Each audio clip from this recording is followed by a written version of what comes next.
Sumit Peer now. Sumit, how do you review the situation as the elections in Bihar are coming closer? There is once again an attack that has been made by the opposition leaders, opposition parties on the veracity and the credibility of the election commission. Are people of Bihar buying into this narrative that is being built?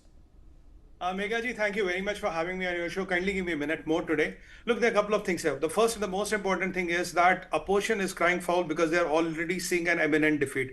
I'll tell you why. Because whenever they win, the election commission, the electoral process, Supreme Court, High Court, everybody works fine. And when they lose, then they start blaming everything, including the EV. So have they started blaming the EVM right now? Let's let them say that EVM kharab hai abhi. But when they win, then their EVMs are fine. When they lose, everything on this earth, every institution of India gets compromised. That's the first thing of the opposition. Typical Congress trademark, how they run. Now let's look at second fact. Now there are 2.5 crore illegals which live in India, which we know, which have been accumulated over the time. We don't know where they are. They need to be found. There are a lot of people who have died. We need to account for them. There are a lot of foreigners who have come into India. We need to look for them. Now let me take you back to 9 or 12 months. There was an IB report, a CBI report, which said, IB report, that 600 villages which are bordering Nepal, the demography of those villages has changed. A lot of people from minority community are there, and the villages say, hame nahi pata ye kaun hai. Where have these people come? Are these the voters who have been implemented or inserted into the system? Are Rohingyas being disguised as Biharis?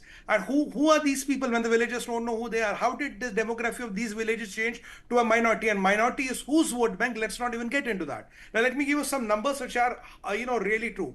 If you look at Bihar in last of the few elections, I have to just do 1 second.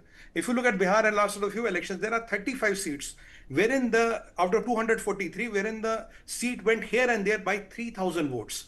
And in 2015, there are around 52 seats out of 243, where seat went here and there by 5,000 votes. And now there are seats like Hisar, there's a Melissa 12, there's a start, there are some seats with 189, and there's a seat in Begusarai which went by 333 votes. If the winning or the losing margins are so different, if voters get disfranchised, if fake voters or fuzzy voters get taken out, I think everybody should be happy here, unless and until Congress has or the opposition has implanted these voters. Because if you can win a seat by 3,000 votes, if you can win an election by 5,000 votes, then even if you take out 100 or 500 votes from somewhere, why is only Congress and the opposition rattled? The BJP should be also rattled.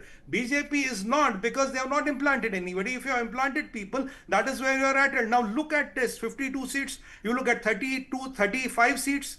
That is almost where the win and the loss will determine. Don't we have Rohingyas in this country? Don't we have illegal Bangladesh in this country? Okay. How do you count them? How do you siphon them out? This is the question which they should answer. They are running out from that. Okay, all right.